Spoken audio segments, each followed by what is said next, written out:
Happy Monday, guys. So, markets are still up at all-time highs, and the Nasdaq, while at this moment is very overbought, there is still potentially room for it to keep going higher.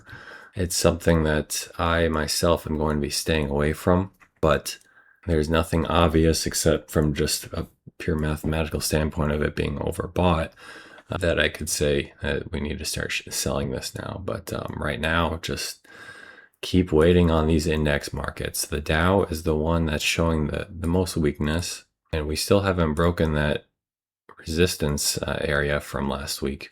And we also still haven't pulled back far enough for me to be an interested buyer on it. So the Dow is one that I'm still watching to see what way it's going to move from here. If it moves lower, it makes sense to be a buyer. And if it starts showing some clear weakness, it might make sense to be a seller on it.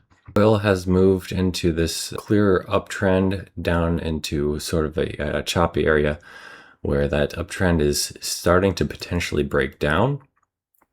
I don't necessarily think it's going to just collapse back down, while it could, because there are buyers waiting further below the low we made from, looks like, mid-April.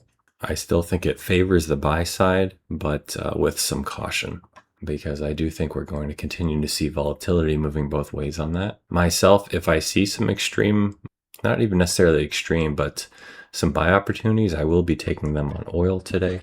And then gold is almost the inverse of that, where it's basically moved back into chop. And I'm not really interested in buying or selling this unless we make a pretty significant move one way or the other. Natural gas is one that if we move a little bit higher here, and it depends on how quickly we move up here. If we move up here pretty quickly today, I will be taking a stab at a sell setup here on natural gas. But if we chop around sideways for a bit and then move up, I will cancel this entry here. Order submitted. And copper just rolled over, and it's been forming kind of a shelf that it's sitting on here. And because it wasn't able to push lower here, I'm still quite a bit cautious with it. But this is an area where we are likely to start seeing if it is going to go back to the upside and go higher. This is nearing the time when it needs to prove itself that it can do that.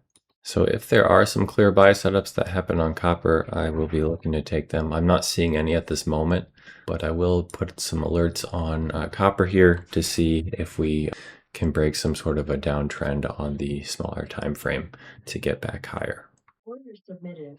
The euro trade here, I'm interested in buying this. It's a little bit overextended and starting to move into sell territory, but there's not really anything very clear to stop it that I'm seeing. You have this area here, but looking at it on the smaller time frame, just such a mess. We've broken through the toughest part. So I'm willing to take a smaller risk reward to the upside if I can get that buy opportunity on this. So on the euro, I'm looking for a little pullback to get higher on this one. So that's about it for today. And it looks like we got triggered on natural gas. We'll see how that one plays out. And again, this is just some simulated trading I'm testing for the live prop trading. We'll just have to wait and see what we get.